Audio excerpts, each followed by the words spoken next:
Good afternoon. My name is Nicole Horsch, and this is the group leadership assignment for HCSO 511. I am reporting back on what went on this week as I led a group, and I am very thankful for this assignment because it showed me that I have a good idea, and it is something that I look forward to working on after this class is finished. So thank you very much. I formed a group this week for the purpose of the assignment, and even though it was a one-time, what I thought was a one-time meeting, the participants of the group asked me to continue the group when we were finished. So that was confirmation for me that this was a need that needs to be met, and I believe I have the opportunity to help lots of people. So thank you very much for this assignment.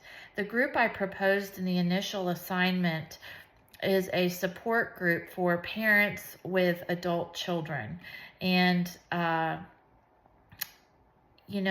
think as we are parents, we have lots of resources for us when our children are little and when we're what to expect when we're expecting and all of these parenting books, but there's not very many resources or support groups out there for those of us that are transitioning from the day-to-day role of being a parent to our new role parenting adult children.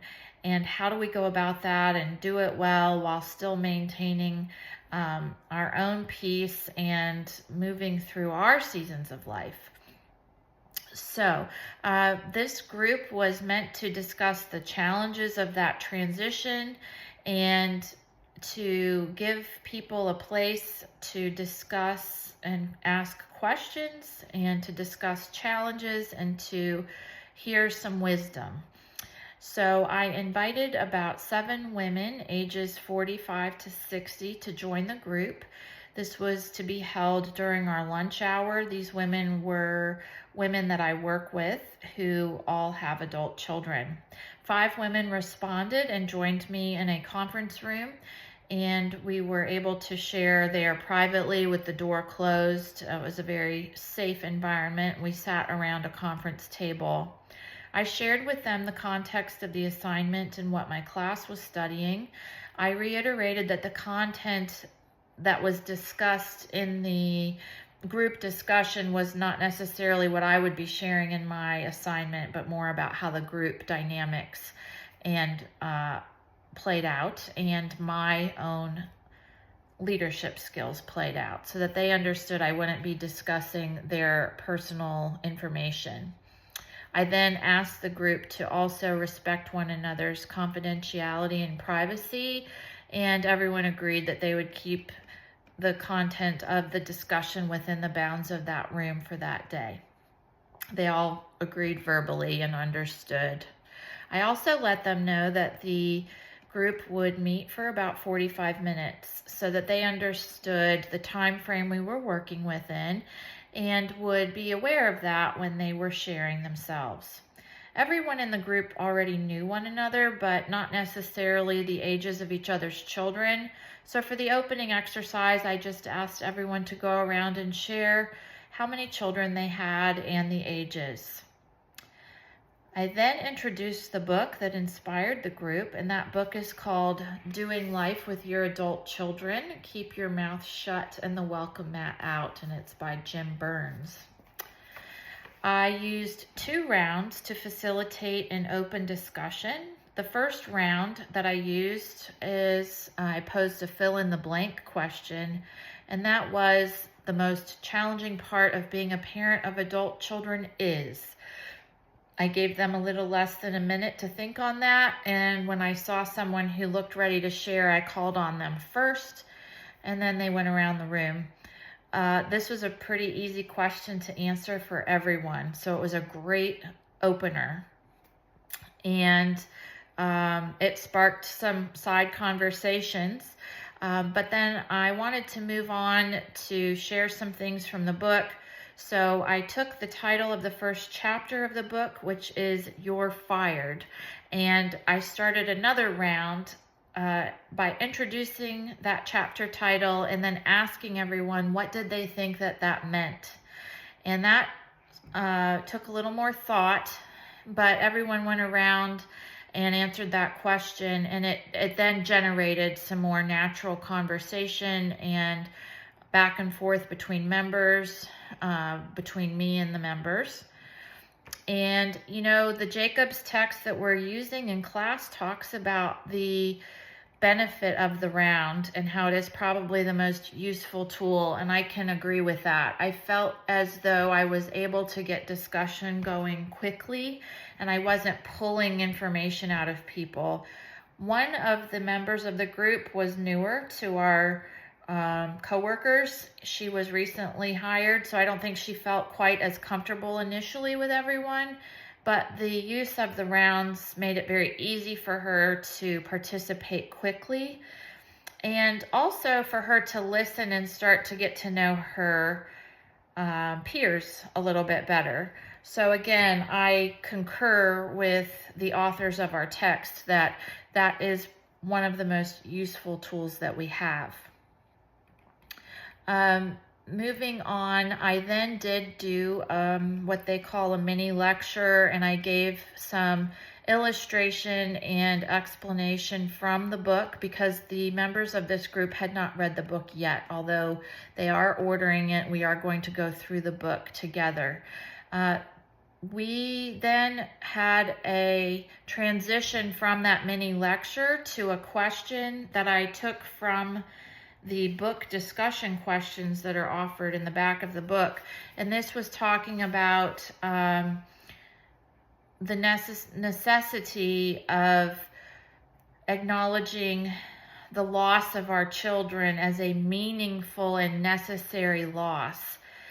And that really brought out some heavy, deep feelings amongst the members of the group. We had a couple of people in tears, but it provoked a lot of great conversation, a lot of, I need to think about this.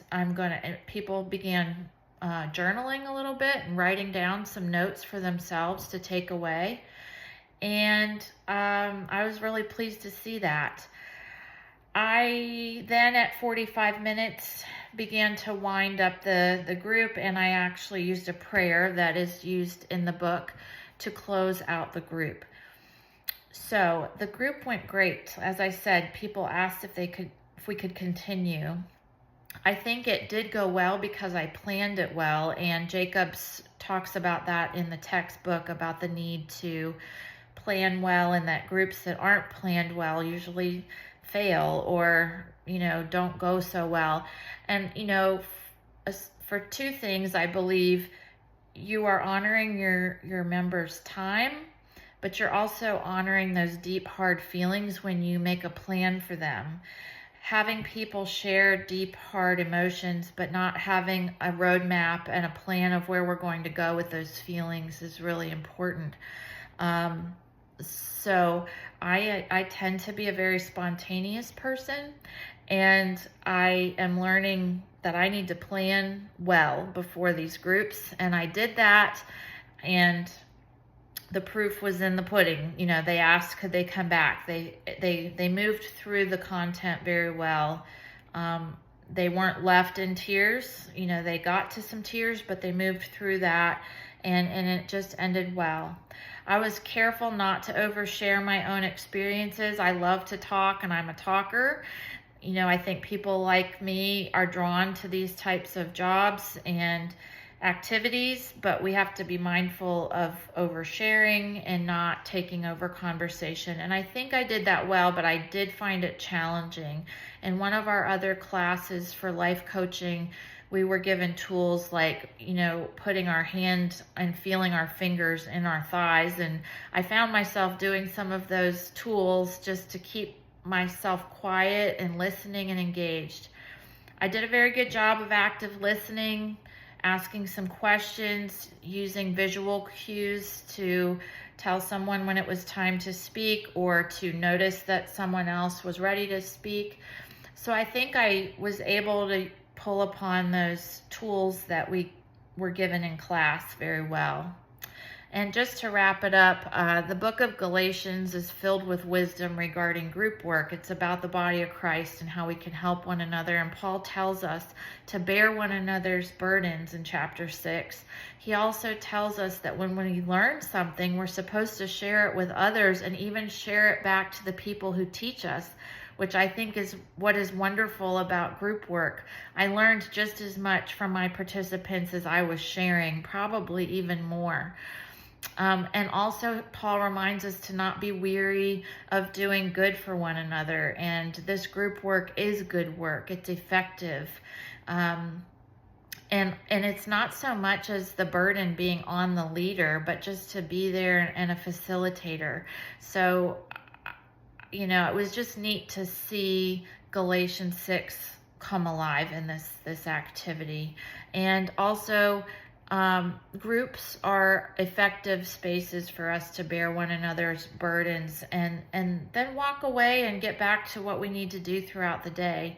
I think it's great to have a time set aside that is organized, that is thoughtful, but has some closure at the end.